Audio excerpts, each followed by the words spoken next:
Lihat beberapa hari yang lalu misalnya KPU Jakarta Timur sudah ada tuh oknum KPPS yang dipecat ya. Karena coblos 18 kertas suara untuk 03.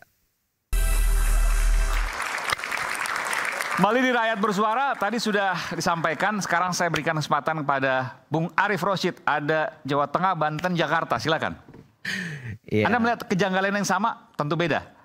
Ya, saya mungkin fokus ke Jakarta aja ya, karena sebelum Jakarta, Banten, Jawa Tengah Anda punya pandangan nggak? Di Jakarta lah. Oke, nggak, tapi sebelum Jakarta, Banten, Jawa Tengah Anda punya mungkin ada kaitannya juga ya, karena gini ya, tadi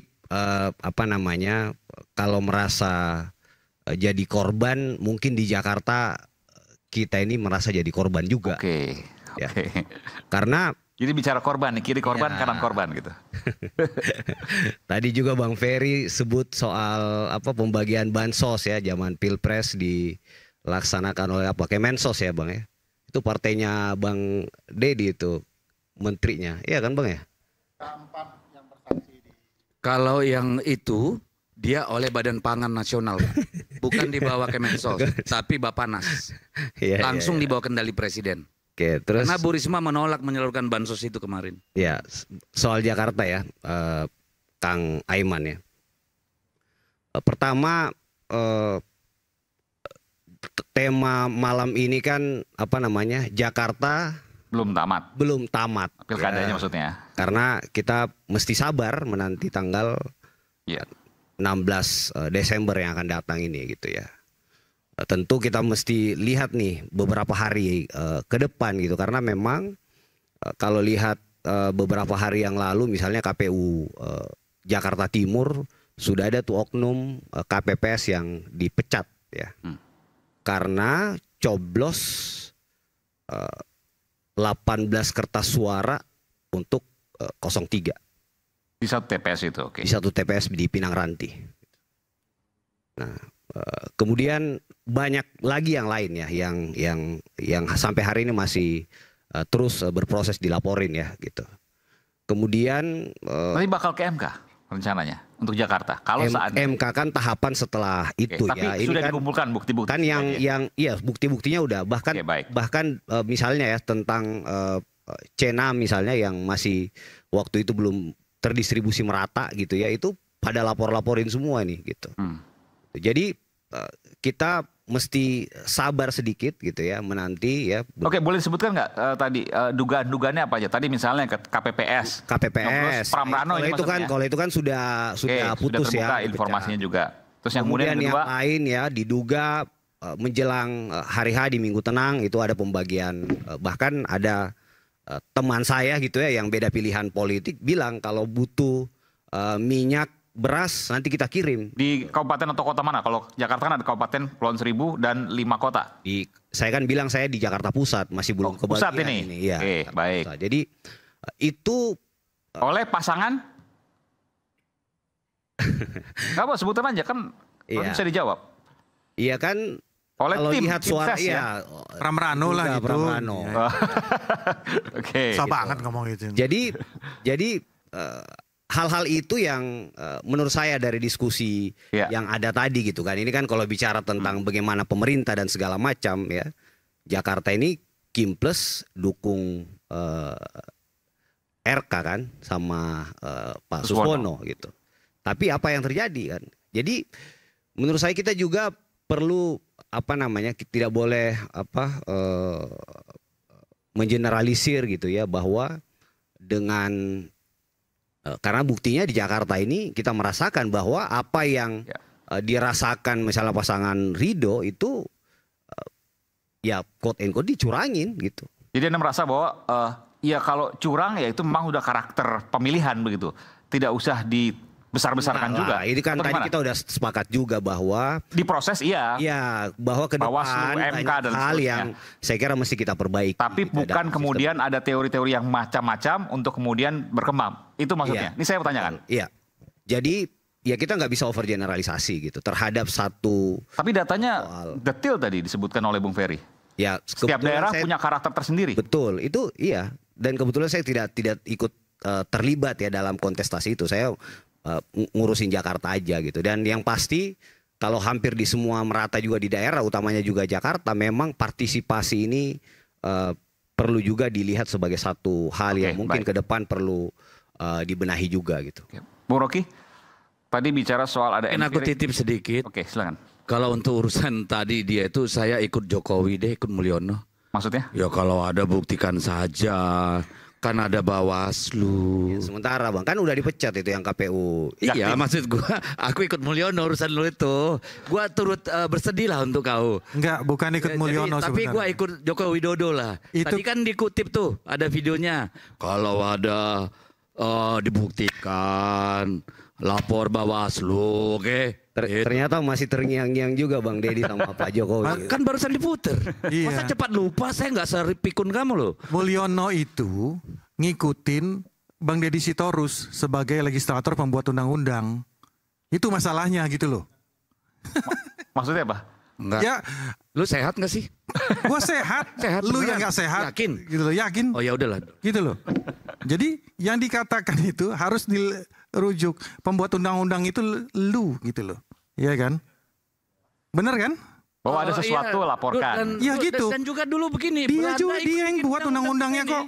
Dia yang buat undang-undangnya kok. Belanda. Jadi kita salahkan Belanda juga sekalian. Iya, dia yang buat undang-undangnya habis itu nyalahin orang lain. Yang kita yang Pithecanthropus di ND Ketika dia juga. Ketika dia membuat undang-undang, dia juga yang menolak yang nggak mau patuh gitu loh. Untuk Sedikit ya, Jakarta, karena Giran Bung Rocky sebenarnya, tapi sedikit ya, silakan. Untuk Jakarta kita mendeteksi ada dua fenomena kenapa. Oke, nah ini tadi sebutkan nih, calon supaya adil juga. Tidak di angka yang maksimal ya.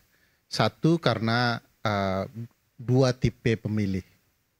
Tipe pemilih Jakarta itu ada dua, satu elit terdidik, dua adalah kelompok pekerja dan asli. Nah, dua-duanya tidak matching dengan pasangan di sana, walaupun sudah didorong sangat luar biasa oleh Pak Presiden Joko Widodo dengan mengeluarkan tagline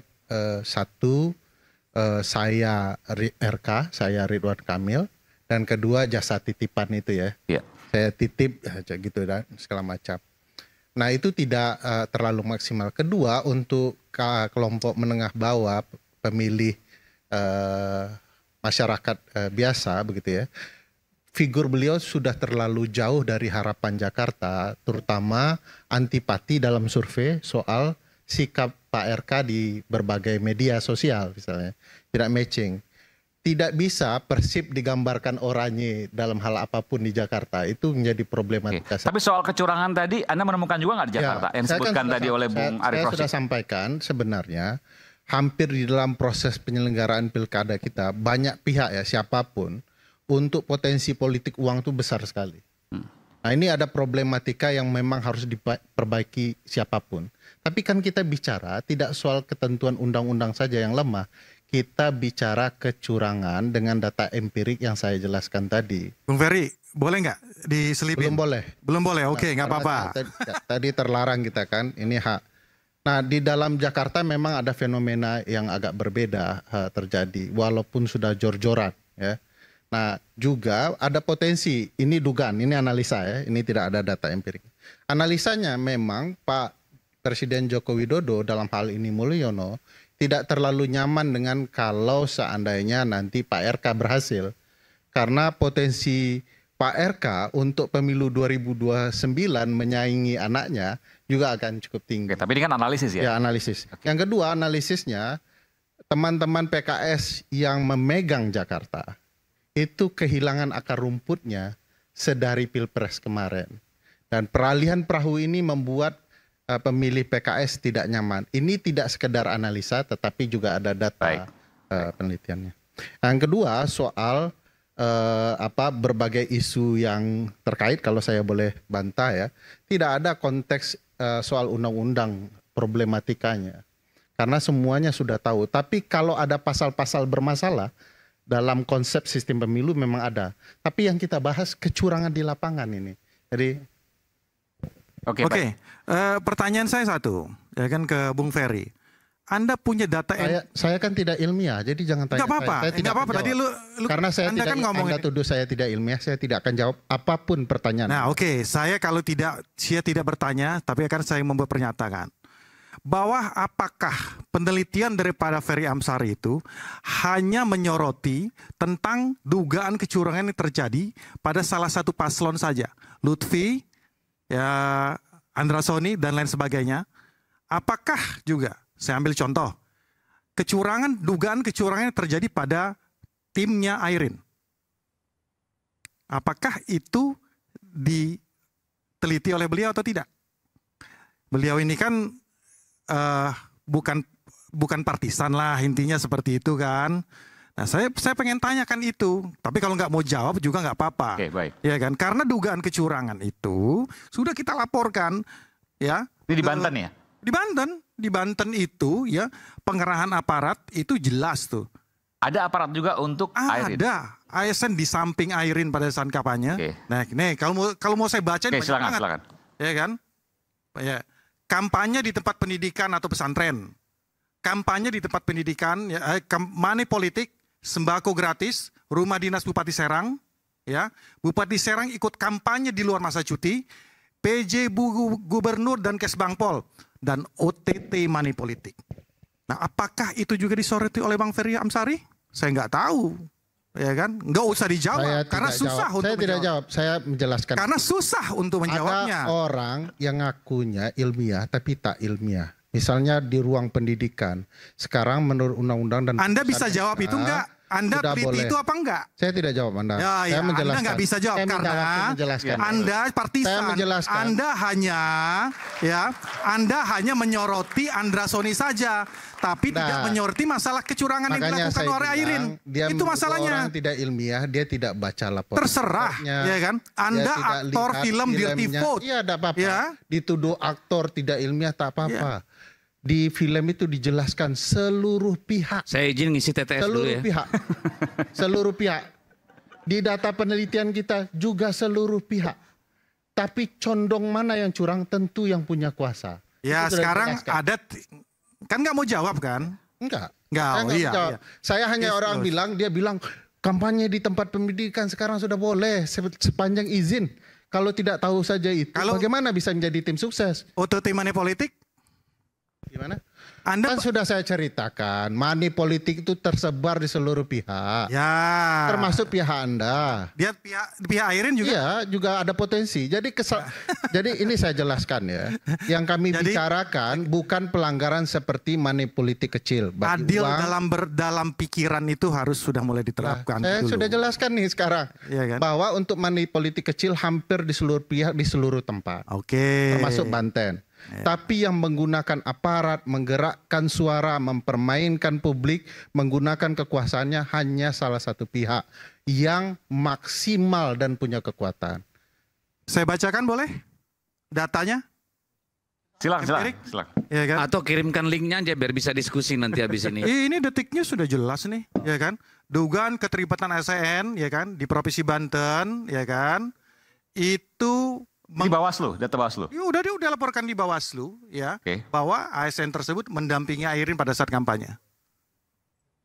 Nah, kan ini luput dari penilaian dan identifikasi daripada Ferry Amsari atau menutup mata terhadap hal tersebut. Itu aja. Aiman, yang kita bicarakan bukan satu kesalahan, dua kesalahan. Katanya kita bilang kita kan ya misalnya ASN terlibat itu di mana saja di seluruh pihak. Udah kayak gitu loh. Permainan Pak Jokowi juga saya sudah ceritakan. Bagaimana mempengaruhi ASN? Ya juga Airin juga siapapun akan mana permainan Airin mana? Akan tidak ceritakan. Nggak ada kan. Kalau Anda ceritakan, saya cerita Airin curang. Ada satu orang ASN terlibat dalam kampanyenya. Itu tidak punya nilai kekuatan hukum. Di MK juga tidak terima. Jadi yang saya ceritakan kecurangan yang berdampak kepada hasil suara. Itu problematika cara berpikir ilmiah. Saya pakai cara penilaian Anda. Apa yang Anda sampaikan itu juga tidak berlaku di MK. Ya kan? Tidak berlaku di MK atau tidak, nanti kita akan lanjutkan saat lagi termasuk ke Bung Rocky. Selepas jeda kami akan segera kembali.